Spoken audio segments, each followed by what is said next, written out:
اعوذ باللہ من الشیطان الرجیم، بسم اللہ الرحمن الرحیم۔ سامعین و ناظرین السلام علیکم ورحمۃ اللہ وبرکاتہ۔ اردو گرامر کے ساتھ آپ کی خدمت میں حاضر ہوں۔ آپ سے گزارش ہے اس چینل کو سبسکرائب کریں اور آج کی ویڈیو کو آخر تک دیکھیں تاکہ آج کی عنوان کے حوالے سے تمام باتیں آپ کی سمجھ میں اچھی طرح آ جائیں۔ اردو گرامر میں آج ہم نے جس عنوان کا انتخاب کیا ہے وہ ہے اسم استفہام کی اقسام۔ استفہام کہتے ہیں پوچھنے کو، سوال کرنے کو، معلوم کرنے کو وغیرہ وغیرہ۔ تو یہاں ہم اسم استفہام کی اقسام بیان کریں گے کہ اس کی بنیادی طور پر کون کون سی اقسام ہیں اور ان کی تفصیل کیا ہے۔ آئیے سب سے پہلے جانتے ہیں کہ اسم استفہام کہتے کسے ہیں، یعنی اسم استفہام سے مراد کیا ہے۔ تو اسم استفہام کی تعریف یہ ہے کہ وہ اسم جس میں پوچھنے کے معنی پائے جاتے ہیں اسے اسم استفہام کہتے ہیں، یا اس کی تعریف آپ یوں بھی کر سکتے ہیں کہ وہ اسم جو پوچھتے وقت استعمال ہوتا ہے وہ اسم استفہام کہلاتا ہے۔ یہاں آپ اس کی مثالیں ملاحظہ کر سکتے ہیں، مثلا کب، کہاں، کون، کیسے، کیا وغیرہ۔ تعریف آپ نے جان لی کہ وہ اسم جو پوچھنے کے معنی کے لیے استعمال ہوتا ہے اسے اسم استفہام کہتے ہیں، اور اس کی مثالیں یہ ہے کب، کہاں، کون، کیسے، کیا وغیرہ۔ یہ تو آپ نے اس کی تعریف ملاحظہ کی۔ آئیے اب دیکھتے ہیں کہ اس کی اقسام کون کون سی ہے۔ اس کی بنیادی طور پر 3 اقسام ہیں: استفہام اقراری، استفہام استخباری اور استفہام انکاری۔ آئیے تینوں کی تفصیل ملاحظہ کرتے ہیں۔ سب سے پہلی قسم ہے استفہام اقراری۔ استفہام اقراری سے مراد کیا ہے؟ اس سے مراد وہ استفہام یا وہ اسم استفہام ہے جہاں سوال کا اقراری جواب جملے میں ہی موجود ہو، یعنی جہاں پر اسی سوال کا جواب اسی جملے میں موجود ہو تو اسے کہتے ہیں استفہام اقراری۔ مثلا آپ دیکھیے یہاں پر، کیا وہ وقت پر اسکول نہیں آتا؟ دیکھیے اس کے اندر اسی سوال کا جواب موجود ہے کہ کیا وہ اسکول پر نہیں آتا، تو اس کا مطلب کیا ہے؟ یعنی وہ وقت پر اسکول آتا ہے۔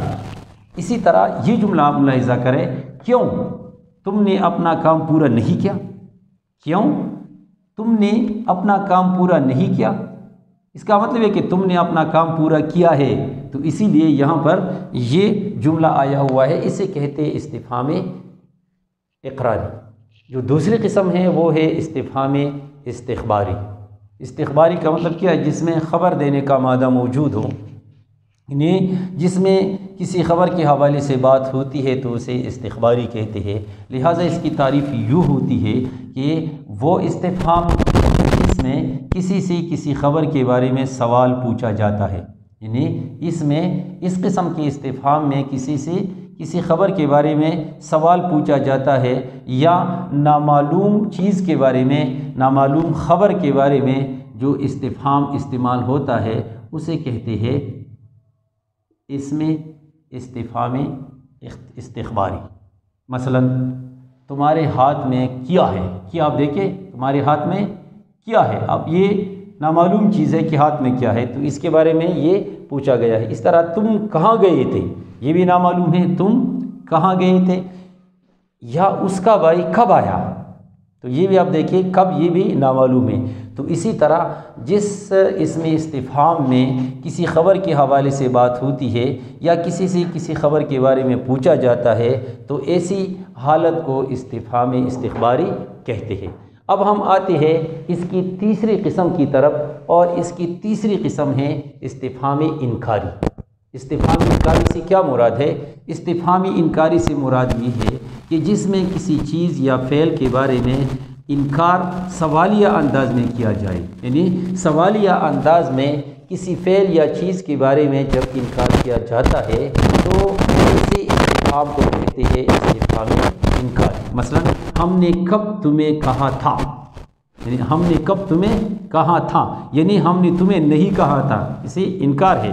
اسی طرح کس نے اسے منع کیا تھا، کس نے اسے، یعنی اس کا مطلب کیا ہے؟ یعنی اسے کسی نے منع نہیں کیا تھا۔ تو اس میں آپ نے دیکھ لیا کہ اس کے اندر جو انکار ہے وہ سوالیہ انداز میں موجود ہے، لہٰذا اسے کہتے ہیں اس میں استفہام۔